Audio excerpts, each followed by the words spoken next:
Welcome to the Rainmaker Podcast, where we elevate marketing leaders inside and out. I'm your host, Veronica Rami, master marketer, executive leader, and mentor to ambitious marketing leaders wanting to advance their careers. Each episode is filled with genuine, unscripted conversations with some of the world's top marketing experts, accomplished leaders, and industry trailblazers representing brands, both large and small.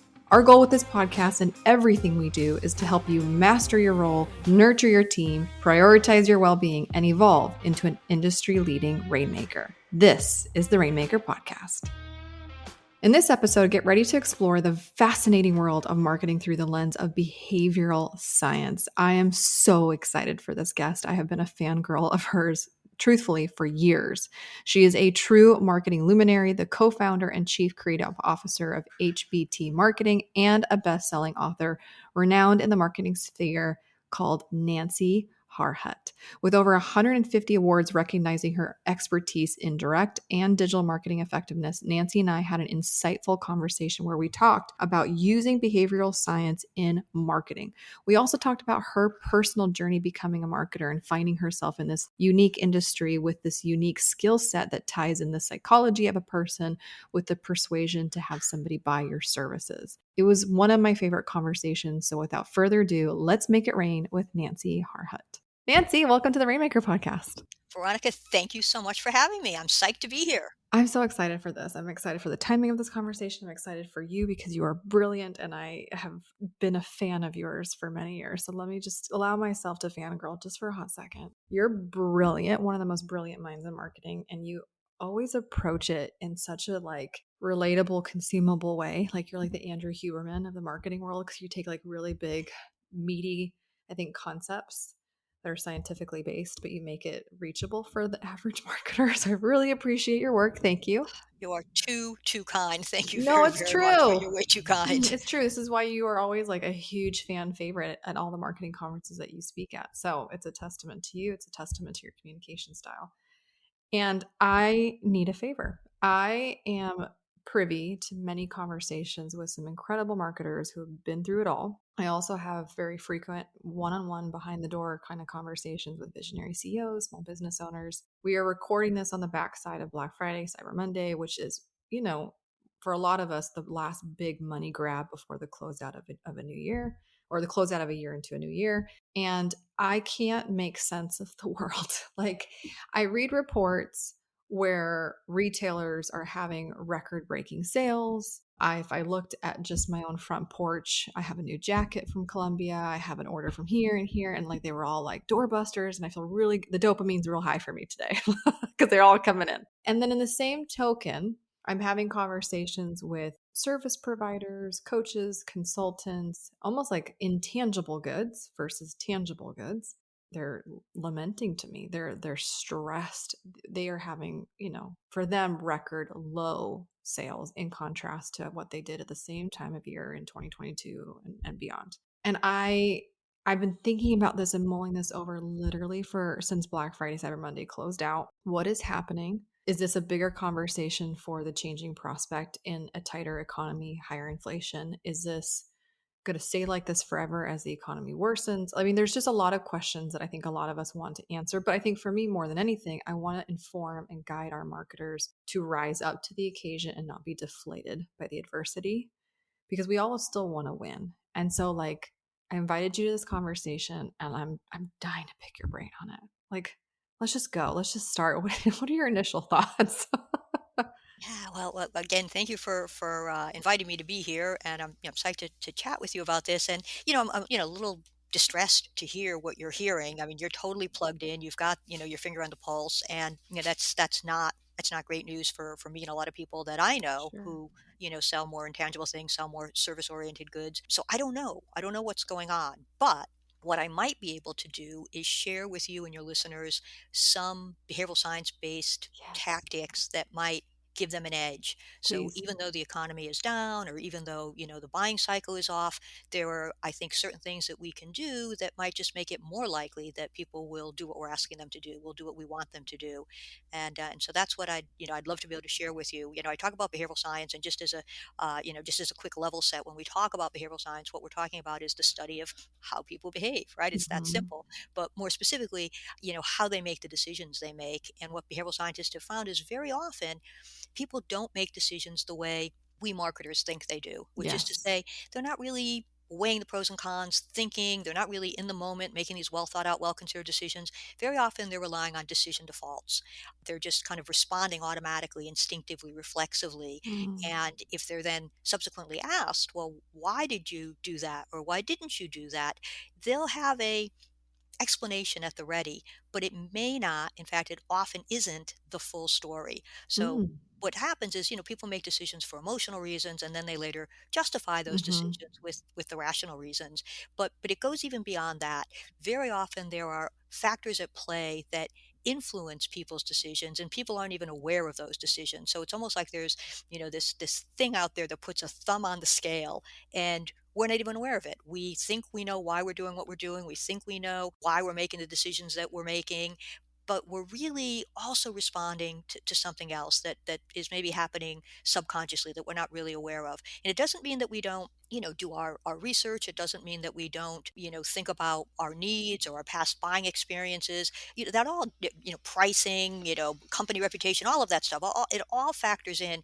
But very often there are these intangibles that can kind of push people one way or another. And once marketers know about that, it puts us in the driver's seat, right? It puts us in a Mhm. better position to increase the likelihood people will do what we want them to do. There is, sadly, no magic wand. There's no silver bullet. We can't make everyone do everything, the way we'd like them to, but we can increase the likelihood that they will by tapping into a little bit of behavioral science. And so that's what I'd recommend to your listeners, and I'd be happy to share some pointers about how to apply those tactics. Yeah, let's get into that because I mean, that is marketing. Marketing to me is the ethical persuasion of having somebody say yes to a decision that could enrich or improve their lives, right? I don't want to use marketing and persuasive arguments in an unethical fashion, which I'm sure obviously a lot of people do. But it's really interesting what you're bringing up because, like, for example, in real practical sense, one of the very common best practices that marketers will do is on the backside of the closeout of a launch, an event, any type of revenue generating event, right? So, like, doors close Monday at midnight. So then Tuesday morning goes the email, hey, you non buyer, why didn't you buy? Please answer this one question survey as to why you didn't buy. How much do you take that into consideration? How much weight do you assign that answer? Because to your point, let's say they tell me, oh, it was a price, it was too expensive, or I just didn't have time. Is that really the freaking answer? Because it's so much more nuanced. Like to your point, there is the known variables, and then there's the subconscious that's driving a lot of our decisions as well, in addition to the conscious. So, like, how does a marketer who is supposed to, we're good practice, right? We're supposed to lead with data, not drama. How do you find the right data to drive the right decisions? I love that. Data, not drama. Just Yeah, had to it's jot true. that down, and I will attribute it to you if I quote you on that. I love that. And you're absolutely right. On a couple of cases, for a couple of points, I want to say I don't want to gloss over what you started with, which is that we want to use any of these principles that are at our disposal ethically, right? We Yes. want to be, ethical. We want to be responsible. We want to do things the right way. So absolutely. So if we, spend the next, 10, 15 minutes talking about some of these tactics, the thing that people should keep in mind is, yes, these can work, but let's use them in a very responsible way. So then, and then the second part of your question, the data, not the drama. We want to make these data-driven decisions, and so we ask our customers or we ask our prospects, why did you do that? Why didn't you do that? What would make you do this?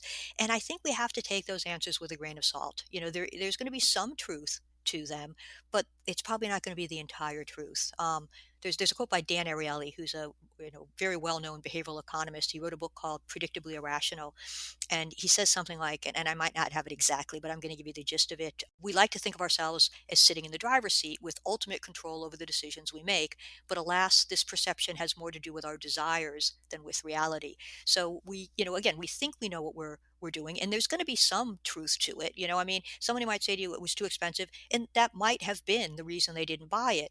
But maybe there was something else at play, Yeah. or maybe there was something else we as marketers could have done to mitigate that expense. Here's an example. Behavioral scientists talk about something called magnitude encoding effect, and it's really kind of fascinating. But it basically speaks to the idea that absolute numbers aren't necessarily absolute numbers when the human brain encounters them. So the space that a number takes up somehow translates to how big that number might be. If it takes up a big amount of space, it seems bigger than if it takes up a smaller amount of space. So if you had $100, right? So maybe you're offering this coaching program and it's going to be $100 investment. You could say $100 decimal point 00, right? Or you could say $100, or you could say $, which is half the size of the numeral 100, Mm. right? Or you could spell it out, ONE, HUNDRED, right? So behavioral scientists have found that all of those are going to have different impacts on people. Mhm. So if it's $100 savings, you want to take up the most space that $100 can occupy. You'd use the $, the decimal point, the two zeros. If it's $100 investment, you definitely want to get rid of the decimal point, the two zeros. You want to make the $, half the size of the numeral, or you might even want to consider dispensing with the numerals altogether and just writing it out. If you go to a very fancy restaurant and look at the menu, very often you don't see prices, expressed as numbers. You see something nicely scripted out, $54 or $78. But it's just funny. Now, if you were to ask somebody, you know, is this $100 with the decimal point and two zeros any different than this $100 without it? They would tell you rationally, no, $100 is Mm. $100. If you Mhm. said to them, well, would you be more likely to buy this if I got rid of the decimal point and the two zeros? They would say, no, Nancy, Veronica, what are you thinking? No, Yeah. I'm a Yeah. educated person. I know what $100 is. And yet these things can influence in a very subtle way what people do. So how you express prices can make a difference. Where you put prices on the page or on the screen, $100 in the upper left seems like a higher price than $100 in the lower left, where it seems like a lower price. It's the same $100, but so there are little things that we can do to, help stack the deck in our favor.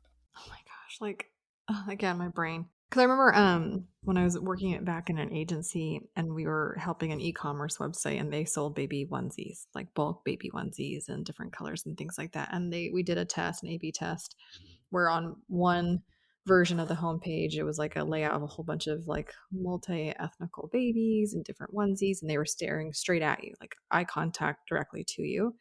And then on the second version of the homepage, it was a whole bunch of babies laid out, and they were all looking to the right corner. At least what it looked like. It looked like they were looking right up, but that's also where the cart button was and the cart, feature, and that had like a 15% conversion bump.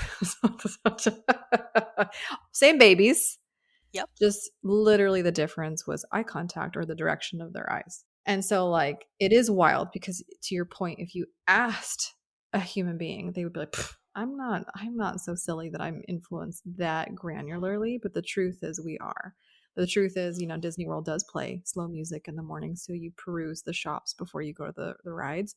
And then they speed up the music in the afternoon when we're at high capacity. So, like, I know this fundamentally. I do. But then at the same time, like, it can be overwhelming because like I just need somebody to buy. So is that the magic, the secret sauce? It's just I didn't lay out the pricing on the page, on the sales page correctly, or are there larger factors at play? All things considered, we are on the post side of a massive global pandemic.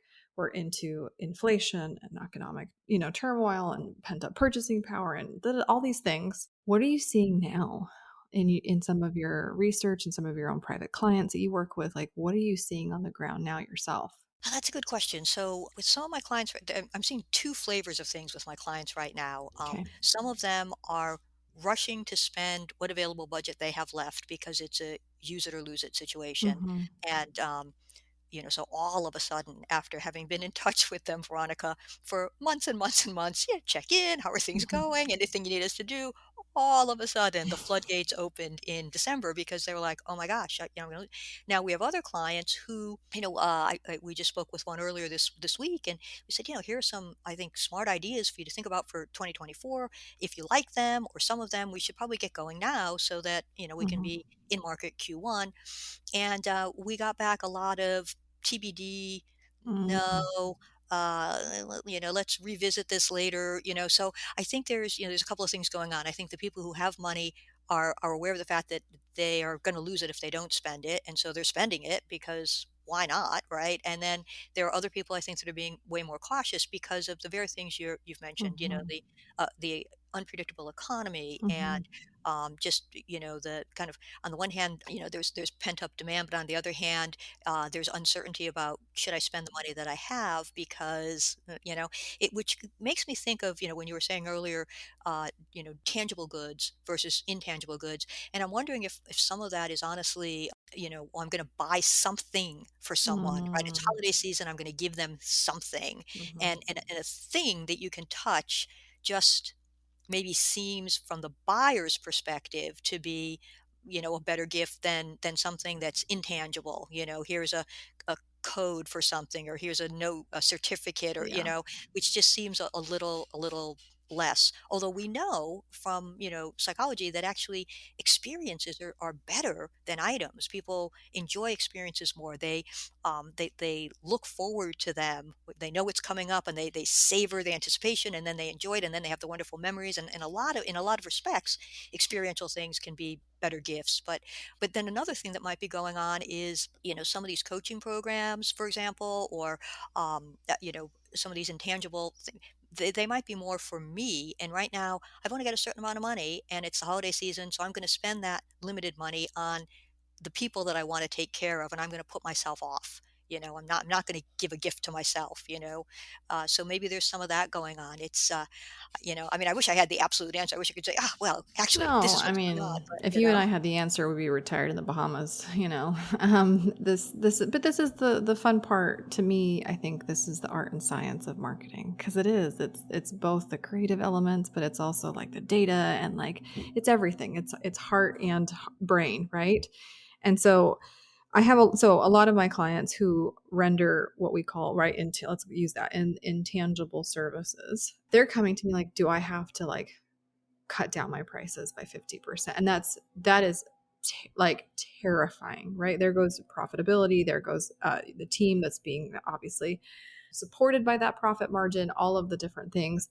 And I'm actually very adverse to training a consumer, a prospect to only buy from me when I'm only doing discounts. I think that's a very dangerous road. And I've had previous clients that like would train her audience only buy when it's like dirt cheap. I'm like, okay, but you say that for other people's products, they're going to apply the same logic to your products when it's time to sell your own intellectual property. So you have to be really careful, right? And I don't want the obvious answer to be okay, in an economic downturn, the obvious answer is just to cut your prices. I'm desperate to find other ways or other things to test. And so, like, let's use the tangibility thing that you and I are talking about. So many service providers that are doing XYZ, are there opportunities for us to make it feel tangible? Or to your point, to really elevate the experience of being coached or the experience of having a consultant or a strategist on the books. I'm curious if you've seen any really creative ways in your marketing road. yeah, so as you say this, Veronica, a couple of things occurred to me, and surprise, surprise, they're both based in behavioral science, right? But I know, what what a big surprise. So one of them is something called input bias, and it's this idea that people will use as a proxy for the quality of something the amount of time or effort that goes into it. And this comes into play, I think, more often when you're talking about a product or a service that people don't know a lot about. And I think that's probably particularly true when we're talking about services, right? You can't hold it in your hand. It's not something that you buy every week. It's not like going to the grocery store and getting a gallon of milk, or going to the gas station and getting a gallon of gasoline, right?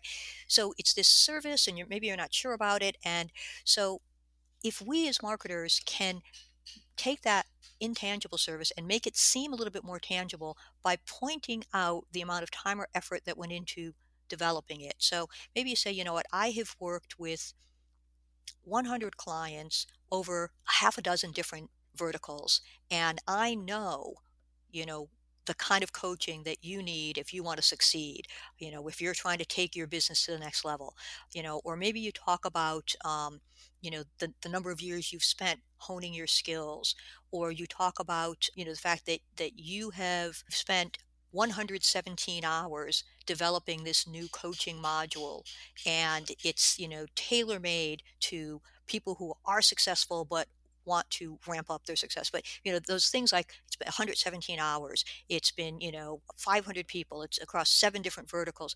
Anything that speaks to the time or effort that went into a product or a service helps people get an indication of whether or not it's going to be good. And so you say, wow, if they spent 117 hours on this, it's probably pretty good, right? And so anytime, and then, a lot of times we'll offer, lead magnets or little, freebies, things like that. So anytime we can use those to position ourselves as the experts and the authorities. I have a 17-point checklist for improving your emails, in 10 minutes. And you're like, oh, okay, so I can hire a lot of different people to help me write my emails. But Nancy has a 17-point checklist that in 10 minutes is going to improve. Ah, that's interesting. So the kind of content that you put out can also take advantage of this idea of input bias. But it's the time and effort that goes into developing the product or service. People translate that as an indication or a proxy of its quality. And so when you do something like that, it can start to help justify the price, right? You're like, oh, like, I don't have to, race to the bottom in terms of discounting, discounting, discounting. What I might want to do instead is tap into input bias and explain to people why this is worth the price. So I think that's one way to go. And then another thing that occurred to me is something that behavioral scientists refer to as autonomy bias, and it's this deep-seated desire that we all have to exert some kind of control over ourselves and our environment, some kind of agency. And so a way to give somebody control is to offer them a choice. And so where this circles back to our conversation is when we're trying to get people to make a purchase, sign up for my program, sign up for my service. Sometimes we're focused on that thing that we sell, but sometimes it makes more sense to give two options. And the reason is you put one thing in front of someone, and the question is, well, do I or do I not want this? Is now the right time? Is it, worth the money? I mean, we have all kinds of questions, right? Because there's no context, there's nothing to compare it to. So we think, well, I'm going to do some research. I'm going to talk to, my colleagues or my friends, or I'm going to, jump on Google, whatever it is. And we have the best of intentions, but life intervenes and we don't get around to doing the research, and the buying moment disappears. It just does. Other things, take precedence. But if you put two options in front of someone, the question goes from, do I or do I not want this, to, ooh, which of these two do I want? And it's almost like a foregone conclusion. You're going to get one of them. It's just a question of which one. And there was some research that came out of Tulane University that found that providing that second option can nearly quadruple the likelihood that someone will make a buying decision in the moment. So when I think about, your listeners and your clients who are, saying, oh, business is slow. Do I need to cut costs? Well, certainly that's one way to go, but it's not necessarily the great way to go. Another thing you might want to consider is having a couple of options, because that can speed up the process.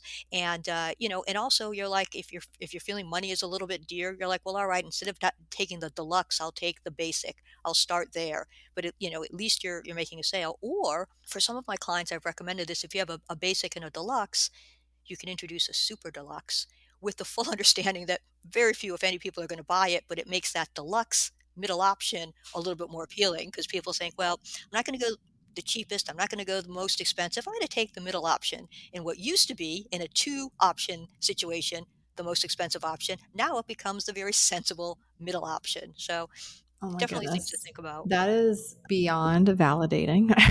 Like, let me get really close to the mic. Like, that was beyond validating.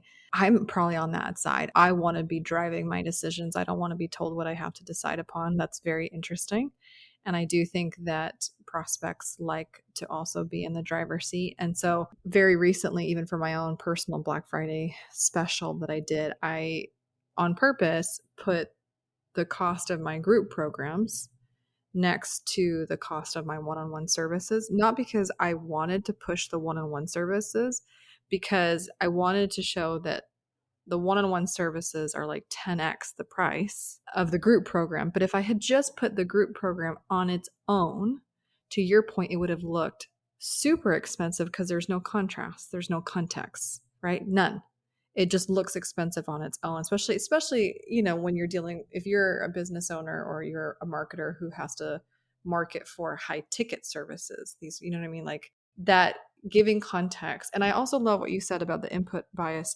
I don't think any of us really tell the story behind the things, like even just from great storytelling psychology, like the story behind the Oscars dress, like this dress that was made for this actress took 20,000 hours to hand beat these pearls, like, and they talk about this on the red carpet. Did you know that Oscar de la Renta did you know, like, there's always a story behind the thing that makes it more glamorous, more special. And we're not doing a good enough job as storytelling marketers with our own products to be like, did you know that this is a curation of the best that there is in the world, and 15 years of love, and 2,000 students have gone through it, da, da, da, da. Like all the things that you talked about was just a really good reminder that people want to know and appreciate what they're getting with more context and input. Ooh, that was good, Nancy. That was real good. That was real good. Good. Hey Rainmakers, it's Veronica, and we'll get back to today's episode. But before that, I have an exciting invitation for all of you aspiring, ambitious marketing leaders. If you are serious about advancing your career in marketing and you're looking for an expert to give you some personal insights, guidance, tips, then I'm going to invite you to schedule a free Pathway to Promotion call with me. This is a special one-on-one call with just you and me to discuss your current roadblocks in your career, your long-term aspirations and ambition, and the next best step for you and your personal promotion. Head to pathwaycall.com or click the link in my show notes to schedule your free Pathway to Promotion call. Now back to today's episode. I have another question for you, and this is like maybe off script a little bit, but like I would imagine that you didn't grow up as a little girl wanting to be what it is that you are today. So like I always love seeing the evolution of a marketer story, like their personal story, their personal brand, because it's never a linear journey. It's very squiggly, like it's all over the place for most marketers. And so I'm just like curious, like looking back at your prolific career, like in so many ways, like did you see that this was going to happen to some degree? Like I knew that I would be an entrepreneur. My parents are entrepreneurs. I have this theory that entrepreneurs birth other entrepreneurs. So like in some ways I probably could have written the script. I didn't know when it would happen. I didn't know when the calling of the wild would come. Like I didn't know those little details. I knew I wanted to do business. I didn't know if it was going to be marketing or something else. But if you reflect back on your career, could you have ever predicted this would be what you were doing as a professional pursuit? I don't think so. When I was, um, no, and the short answer is no. No. Um, I always liked to write, and so when I was in high school, I wrote for the school newspaper, and I always liked to write. So I assumed that the career path for me would be journalism, because if you like to Mm, write, you could be the great sure. American novelist, and I knew that wasn't me. So the other option was a journalist. I'm like, okay, that's respectable, and I can do what I like to do, and so I went to school and I studied journalism. And as I was closing out my junior year and going into my senior year, I kind of looked around and I had this epiphany. I realized that a lot of my friends were going to be really, really good journalists, and Mm, I wasn't as good as they were. I didn't mhm. have that fire in my belly. I could not see myself, thrusting a microphone in someone's face and saying, "That's your house burning down. How do you feel?" Like it just wasn't me. It wasn't going to happen. I found that even at the school newspaper, I was gravitating towards editorials and arts reviews and things. Like I just wasn't a hard news person. So I was like, this is not going to be good because I graduate in a year. And so I scrambled and I took advertising classes and public relations classes and corporate communications classes and anything I could get my hands on that would allow me to write, but not for a Sure. news outlet. And I was fortunate that I was able to find a job at Mullen in their PR department, and started writing press releases, which was a nice blend of the journalism Sure. background and kind of marketing. But eventually, I found my way into what's now Digitas, which is a giant marketing agency. It was a direct response agency at the time. Now I don't know what you'd call it, performance marketing or demand gen, or Sure. but it was more than just branding. It was getting people to take an action, to try or buy again, to click or call or come into the store or offer up some data. And Mhm. I got a fabulous education there. And then I got wooed away to a couple of general agencies who saw, ooh, we could be offering this kind of stuff, this relationship marketing, direct marketing to our clients. And that, that would make sense because that way, we could keep more money, at the Hmm. agency. Hmm. So I ended up working for small, departments or divisions of larger general brand building agencies doing that. And then, I got caught up in a layoff, and long story short, ended up, co-founding my own agency and then being asked to write a book, which never in a million years did I ever think I Wild. would do. Yeah. And but Kogan Page, which is a London-based publisher, reached out and asked me if I'd be interested in submitting a proposal. I did. Wrote the book about a year ago now using behavioral science and marketing, and I have met so many people because of that book. Have been invited to speak at different places. Just hear from people saying, I read your book, I liked your book, I found this particular part interesting, or that particular part interesting, and it's just no. Going back to my short answer, no, I never could have seen where I am today as being where I was going when I was young. But I'm very happy it's worked out. Well, what would your advice be? I mean, like, hearing your story, it feels to me that, like, yes, maybe you weren't chief and commander of your own destiny. In so many ways, you were very fortunate to be the recipient of some really great opportunities, but you clearly took advantage of those opportunities. Like, make no mistake. With aspiring marketers today, I mean, there's so many that like love the craft. The journey of a marketer is rough, right? Like, we burn out, we churn out, we turn out. Like, there's a lot of things. It's a high pressure, intense arena in which we are expected to perform given all of the things around us. What is your advice for those ambitiously frustrated marketers who want to go the distance, who want to write their own books one day, who want to be on stages, but they're in the grind of it still? They're in the trenches of the doing. Yeah, that it's a good question. My niece just graduated Barney School of Business, University of Hartford, with she was in the 3+1 program. So she got out in 4 years with both a bachelor's and an MBA. And she wants to pursue marketing, right? Near and dear to my heart, right? And so, I found myself thinking like, well, do I have any advice to give? I mean, obviously I'm the Yeah, proud aunt, but yeah. she knows I'm in marketing. She loves that I'm in marketing. Like, do I have anything to, to offer her by way of advice? And, I think where I landed was pursue your dream, like do what you want to do, and the money will follow. She had a couple of offers, and she was like, I don't think they're quite right for me. And of course, my sister was like, she should take the job. She should take the job. And I said, yeah, she's young. Let her pursue her dream. Let her go after what she feels she wants to do, because what's the old expression, do what you love and the money will follow. But it's not always that smooth. No stretch of the imagination is it always that smooth. But if you love what you do and you're doing what you love, a lot of other things fall into place. And she just accepted a job at Cheshire Academy as a social media marketing something website manager or something. I don't have quite the whole title down, but so anyway, so for young people starting out, I would say, pursue your passion. If you love to do marketing, if you love to write, if you love to do art direction, if you love to do strategy, do it. Find places to do it. If you're in a place where it's not quite working out, find the next spot. If you have a bad day, understand that we all have Yeah. bad days, and Yes. it's not always going to be like that. It's just, it is part and parcel of working anywhere, I'm sure. Yeah. And I think for me, like, reframing every let down, adversity, shortcoming, mistake. I mean, when you're young, I mean, I remember I was 20 years old and I sent an email to like ancestry.com's like entire email list on behalf of the CEO that said, "Dear hashtag first name hashtag," because the first name attribute didn't render. so, so here's this personal letter from the CEO to all paying subscribers. Dear hashtag first name hashtag. And it had gone through like 6 different hands, a QA process, all of this stuff. But I'm the one that deployed it last. And I found out and I was devastated, just hysterically crying in the hallway, thinking this was it. I wasn't cut out for this. Who could make such a stupid mistake? Blah blah blah. And now 15 years later, I'm like, that's like the least of my problems. Like, you go through it, and you earn your stripes, and you realize that nothing is truly fatal.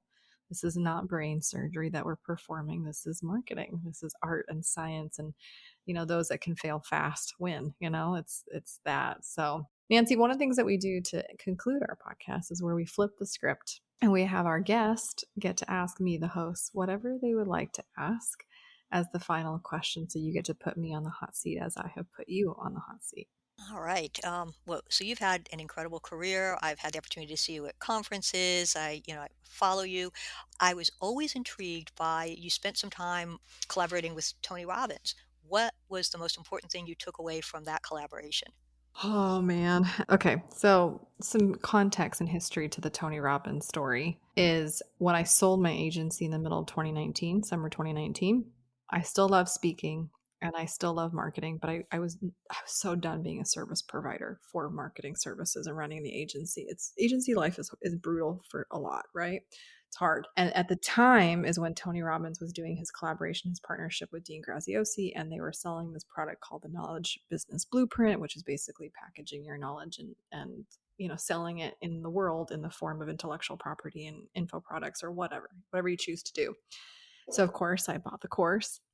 And then very shortly after I bought the course, they solicited in their own community of buyers, hey, we have a really strong message. We believe that the online education industry is worth billions of dollars. People rather work with people who've done the hard things versus people who, are just teaching from textbooks and formal institutions, right? And there's too many stages that need to hear this message, but there's only two of us, and we're going to basically build a speaking team. And if you're interested in representing Tony Robbins and Dean Graziosi in this message, would you please apply? So I did. And it was like 600 or 500, 600 plus applicants. And it was very Hunger Games style. Like, it was so intense. And I made it. I made it to like the top five. And so I was a part of the elite speaking team that they had decided to put together to represent this message for them. This was in December 2019, right on the cusp of March 2020. Dun, dun, dun. So I had all of these stages lined up on behalf of Tony Robbins, Dean Graziosi, and they all disappeared in 2 weeks in March as the world shut down because of a global pandemic, as it does, right? So, what I learned working with them, man, you want to talk about the power of a pivot? Like, oh my gosh. Everybody talks about a pivot, pivot, like, the Friends episode. But truly, seeing the two of them I mean, Tony Robbins alone and what he generates in just those live events every year is hundreds of millions of dollars. It's insane. And he was bullish and stubborn. He refused to go virtual. Absolutely refused at first because his whole thing was like, you can't transform without high proximity, all immersive experiences. Screw the TV, screw the computer screen. But after you bleed out hundreds of millions of dollars, you're confronted with like, we have to do something. Now, Tony Robbins is a beast. So he doesn't just host a virtual event. No, he calls personally the owner and founder of Zoom. They build an enormous studio in West Palm Beach where one of his houses are, and these are 80-foot, I mean, colossal screens. And he now is hosting events, virtual events that have 20,000, 30,000 people all on Zoom. And they custom built the infrastructure to support that.